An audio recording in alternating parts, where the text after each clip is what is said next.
Hey everyone, Rooster here. I'm going to just show you, and it's an update, a short one, of what I'm continuing to do.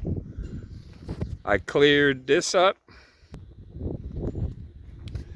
cleared this whole area up.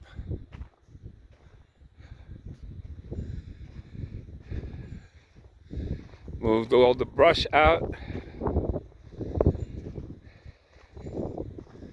I still have a little bit left to do here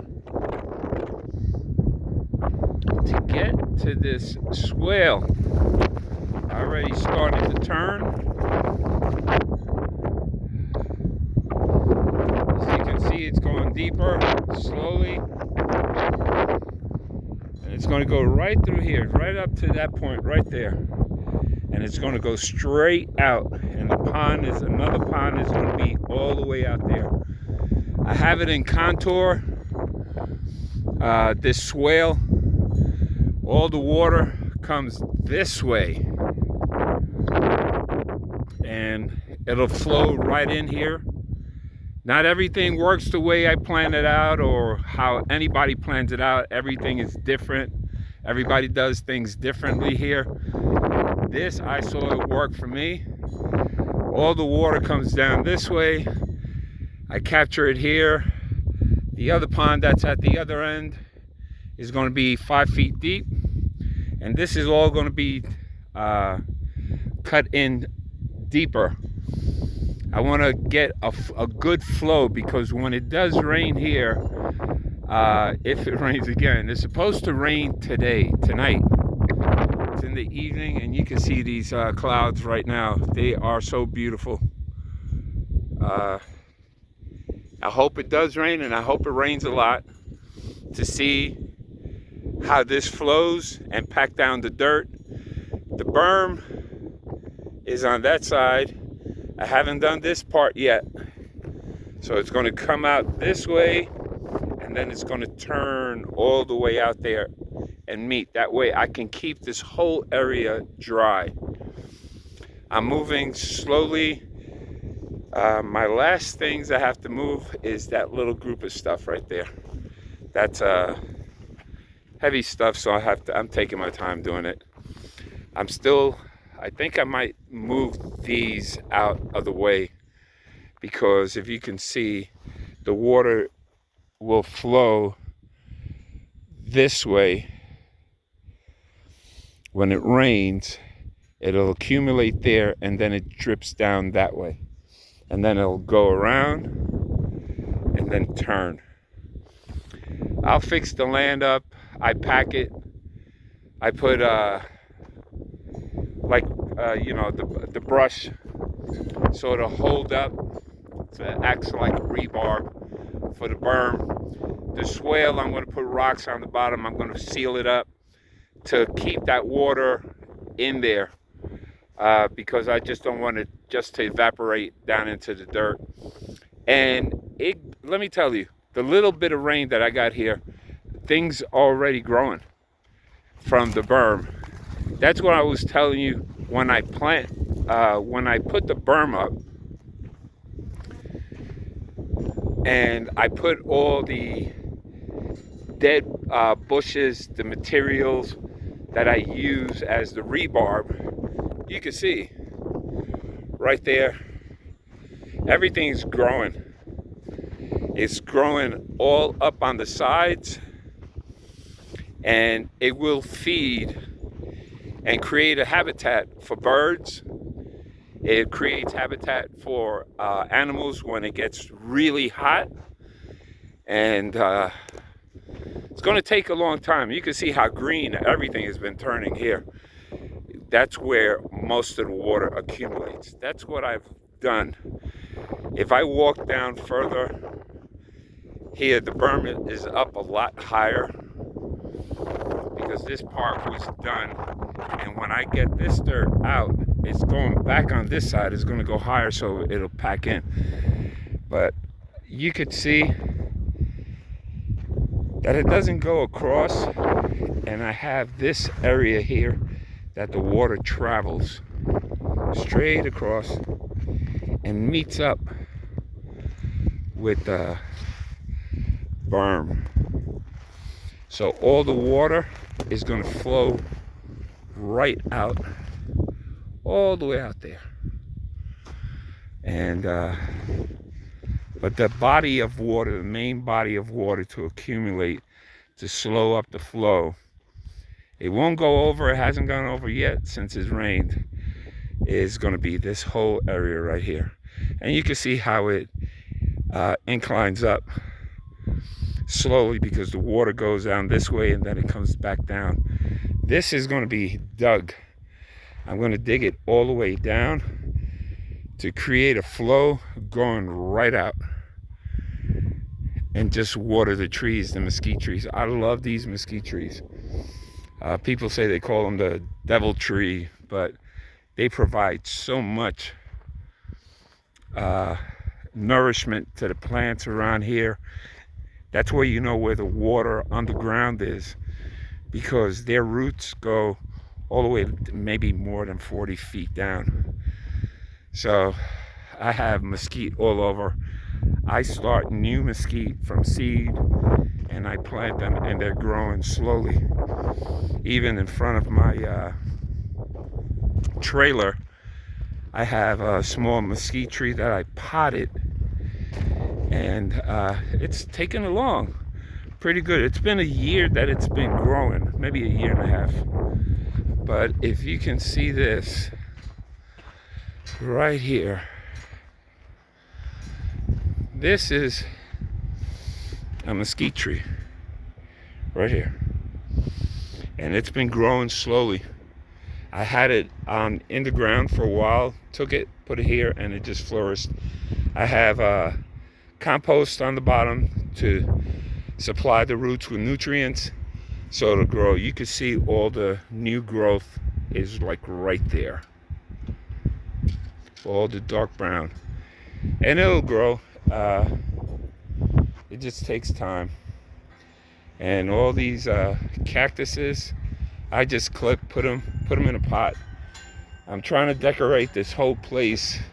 Those are just cans for now, but I will have different canisters, different pots for them. I want to put color around here, and it's just taking me time. That comes down the line. First is the build, and my biggest thing is the hen house. Once I get the hen house done and I finish this, bathroom goes on this side, goats are going to get a bigger pen. So it's coming along. It's coming along. You know, I don't see how fast I'm doing things because I'm caught up in the process. So I have to really step back, stay out of my head, and evaluate what I have been doing. For the period of time that I've been here, it's almost 4 years, I think, that I've been here. Brain's farting out. But there's a lot, and if it's not for some of the people that are my family and remind me of what I'm doing, you know, yes, I'm clearing out the land, and by clearing out the land, there's a problem. But I don't care about that problem. The problem is that when the wind blows, there's no bushes stopping the wind and the dust storms. Now, wind is blowing, and there's a lot of dust because there's none of the brushes stopping that wind from developing. In about 100 years, this will be back to the way it was. So no matter what I do, I'm only doing it for myself. I have to maintain it to keep it looking like this. But it's working. I'm clearing this. I'm gonna move. Maybe I might move that trailer out here and build something else there. I want to stay centrally located, build a shade structure and outdoor kitchen, like, you know, to barbecue, to have a smoker and everything. And all this is going to be out of the way. So little by little, I just accumulate everything close to me because these are the things that I'm going to be using. Fencing, T-post, and I should be starting that very soon. I'm working hard every day. I wake up about 5, 6 o'clock, go to sleep late, 3 o'clock in the morning, wake up to start the whole process again. And my guinea hens are getting big. And I'm at the same time experimenting with crops. I don't know how well it's going to work, but I use this. These are potatoes. They're already growing. Those are garlic. I have tomato seeds. I have a whole bunch of different seeds. What grows, grows. That's the way I look at it. To see what the temperature, I'm playing around with the watering system because I don't water them every day because for them to grow, they need the fluctuation of the heat and then the evening cold, the coolness for them to grow. I am starting something new I've never tried before. They said you can't grow bananas. So what I did was, they do have seeds. Now I was looking on these YouTube channels and I'm just going to try it just to see what happens. There were 2 ways of doing it. Cut a banana in half, shave off the bottom part where it hangs, and that's where the roots grow. Once the root grows, then it grows, the banana tree grows from here. The same principle is on that way. You can't water them constantly because then you suffocate them. In this pot is also yucca seeds. I took the pods, let it dry out, soaked it in water for a little while, and then planted it in. Now what I did was, the way I water it is right through here. This goes right down to the bottom because I don't want to saturate it. Just pour a little bit of water every day or every other day, sometimes every 2 days. I just feel it the first top inch. It can't be saturated, but they're growing slowly, and I have them out in full sun, and I put them deep, so this part right here will create some shade when the sun comes from this side, and there's shade when it comes from this side. The only time it gets, it's like noon till about 4 or 5 o'clock, and it gets up here. You can see the shadow. So the sun is on this side, right up there. So hopefully it'll work. And apparently it's not a short video because I talk like I motor mouth. But here are the guinea hens. You can see them. Let's see if you can see them back there. They are growing. They're growing really big. And they're already making their bird noises, which sounds so cute. But I want to see how loud they get. I know how loud the big ones get. And that's about it. I have some water here. And God bless my my dear friends. They were able to bring some water in for me yesterday. I forgot to, I thank them and everything. They look out for me, and I'm willing to do anything, but you know, we're all different, and I like to give. I don't like the feeling of when I offer and you don't, you're doing what you're doing, and I'm trying to do what I want to do, and I can't do it. So I want to give back. That's all I'm going to do. Here the winds, and it's blowing. So the rain should be coming. A lot of dust. I've got to close these doors up. Everything's closed in. I have to leave it open because if not, it gets hot in there. It gets really, really hot. So this is how it's working. The dogs are doing fine. I was going to put the gutters today, but I got caught up all day just digging and digging and digging and taking brush out and everything.